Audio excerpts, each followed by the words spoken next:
É, olá, nosso trabalho que nós vamos apresentar hoje é sobre uma análise e uma remodelagem do aplicativo do Banco Caixa, né? Os membros do grupo é Carlos Henrique Lousada da Fonseca, Keisla Silva Maciel e Luiz Guilherme Rodrigues Meireles. Fazendo uma contextualização do problema, nós escolhemos o app da Caixa porque não tivemos uma boa experiência com o uso dele. Nós não escolhemos o banco pelo aplicativo que ele nos fornece. Ele é meio que imposto para ser utilizado, porque você só tem acesso ao aplicativo depois que você tem uma conta no banco, né? E o app da Caixa deixa a desejar em vários pontos de vista de HC.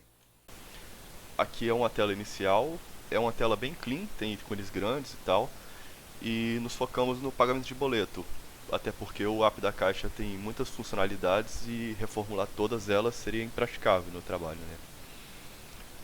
O pagamento a gente toca onde a seta vermelha aponta. Caímos nessa lista de opções de pagamento e essa categorização que eles têm aqui é bastante poluída, porque o processo de alguns casos são o mesmo. Você vai ler o boleto ou colar o código de barras e vai seguir com o processo de pagamento, né? Você vai colocar a data, o valor, a senha. E eu já tive uma experiência de tentar pagar uma conta de internet e sem querer eu coloquei boleto de cobrança. E eu prossegui com todo o processo, né? E chegou no final ele me deu um erro falando que eu tinha que ter selecionado água, luz e telefone. Aí eu fiquei pensando assim, poxa, se ele sabia que era isso, por que ele deixou eu seguir com o processo? Se ele tem essa identificação do boleto, por que ele já não faz isso sozinho? E fica uma divisão sem sentido isso, né? Seguindo com o boleto de cobrança, você tem essa tela, onde você tem um texto ali, que é horários e limites, que eu acredito que seja um botão. É um botão para você ler o código de barras, uma área para você digitar o código de barras, que é praticamente invisível. Se não fosse o marcador do teclado, seria muito mais difícil de ver. E você tem um parágrafo ali dizendo que só o limite de horário de pagamento, né? Prosseguindo, temos uma imagem do leitor de código que é extremamente pequena, que causa uma dificuldade de enquadramento. E quando você lê o código, ele faz um barulho meio chato, que parece muito com os barulhos de erro do Windows antigamente, totalmente dispensável. E depois de você informar o código, você tem alguns dados do boleto e você tem que complementar alguns. Essa imagem que a gente usou, ele já está preenchido, mas você deve colocar o valor, que ao meu ver já deveria ser preenchido, e que você tem que informar menos uma coisa. Você tem esse campo de identificação, que é algo que não é necessário para efetuar o pagamento, é algo para identificar, meio que organizar. Então acho que não deveria estar aí. E você tem a parte de datas, onde o sistema mesmo deixa você colocar feriados e no final do processo ele fala que aquela data que você escolheu não é válida e cancela todo o pagamento, você tem que fazer tudo de novo.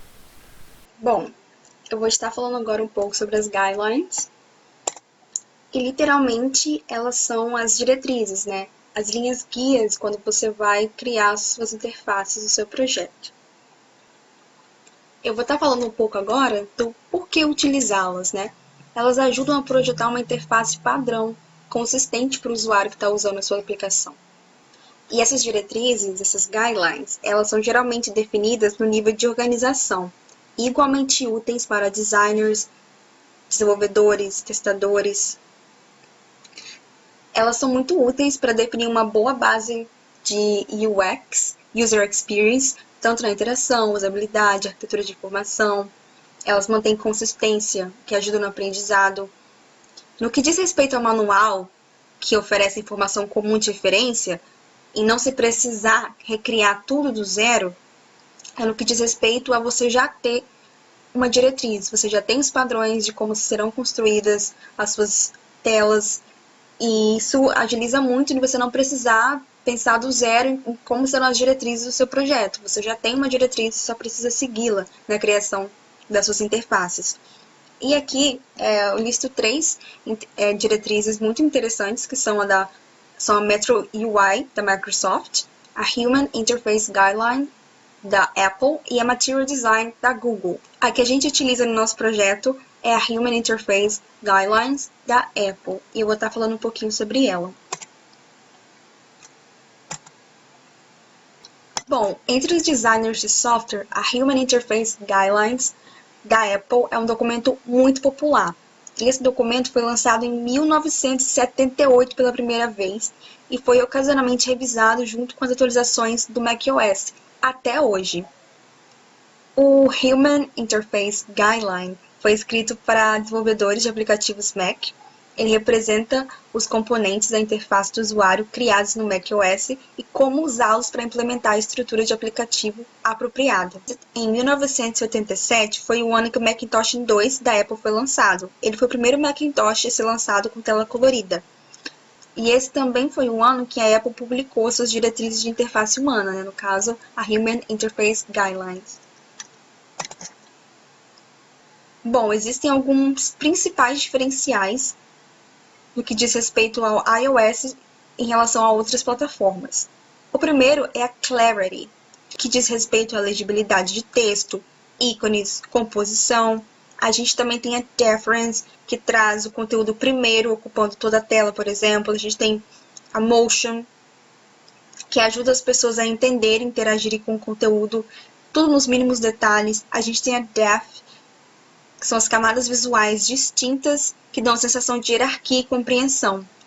E as transições, elas oferecem profundidade. Bom, também existem 6 princípios de design que a Apple utiliza. Vamos começar pelo Aesthetic Integrity, a integridade estética. Ela representa o quão bem a aparência e o comportamento de um aplicativo se integram com a sua funcionalidade. A gente tem a Consistency. Um aplicativo consistente ele implementa padrões e paradigmas familiares, usando elementos de interface fornecidos pelo sistema. Ícones bem conhecidos, estilos de texto padrão, terminologia uniforme. O aplicativo ele incorpora recursos e comportamentos da maneira que as pessoas compreendam. A gente também tem a Direct Manipulation. A manipulação direta do conteúdo na tela envolve as pessoas e facilita o entendimento. Os usuários experimentam manipulação direta ao girar dispositivos ou usar gestos para afetar o conteúdo da tela. Por meio de manipulação direta, eles podem ver os resultados imediatos e visíveis de suas ações. A gente também tem o feedback, que reconhece as ações e mostra os resultados para manter as pessoas informadas. E também temos as metaphors, as metáforas. As pessoas elas costumam aprender mais rapidamente quando os objetos visuais e ações de aplicativos são metáforas para experiências familiares, sejam enraizadas no mundo real ou digital. As metáforas elas funcionam muito bem no iOS porque as pessoas interagem fisicamente com a tela. O ato de folhear uma página de livros, por exemplo, é uma metáfora que é aplicada no iOS. Control. Um desses princípios, que é o usuário no controle, garante que não são os aplicativos que tomam as decisões. Eles podem até emitir alguns alertas de perigo, mas toda a decisão, todo o controle está sobre manipulação do usuário. Esse também é um dos princípios de design da Apple. Então, agora, depois de ter analisado, né, toda a parte teórica, né, qual o problema que a gente tinha e como a gente ia aplicar as coisas para resolver, a gente começou a modelar o aplicativo, né, remodelar o aplicativo da caixa dentro desses novos parâmetros. A ferramenta que a gente utilizou é também conhecido como Sketch, tá, para poder desenhar o aplicativo. Dentro do Windows, o Sketch também pode ser utilizado pelo Lunacy, que é um outro tipo de ferramenta, mas ela é uma ferramenta que tanto é compatível com o Sketch seria do iOS, né? E o Lunacy é do Windows, mas dá no mesmo, assim, no fim das contas. E aí, depois que a gente remodelou, a gente fez algumas aplicações de HC, né, tendo o que a gente tinha antes e agora a gente aplica os designs mais atuais dentro do aplicativo da caixa, né?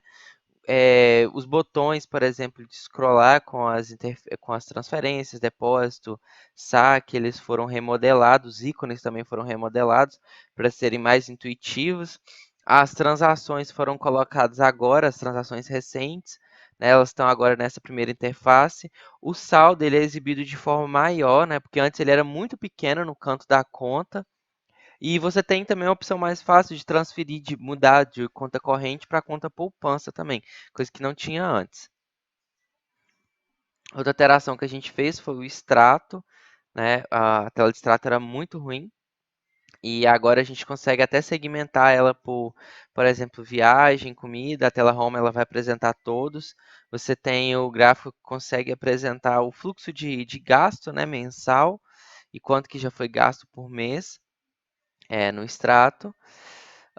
A gente remodelou um dos principais problemas que foram apontados, que era a tela de pagamento, que tinha muita coisa desnecessária.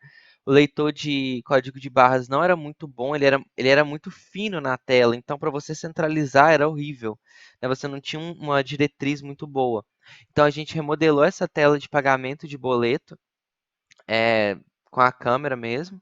E também remodelamos a tela de pagamento, né? Depois que você identifica o boleto, tinha muita coisa que já podia ser estática, como o próprio beneficiário que já puxa, o valor do documento, né, do pagamento, o vencimento do boleto é uma coisa estática, e você define a data que você vai pagar, e aí ele apresenta embaixo os cálculos, né? Caso tenha juros, o total final, né, a ser pago e o valor do pagamento. E por fim, né, esse foi o trabalho realizado na remodelagem disso.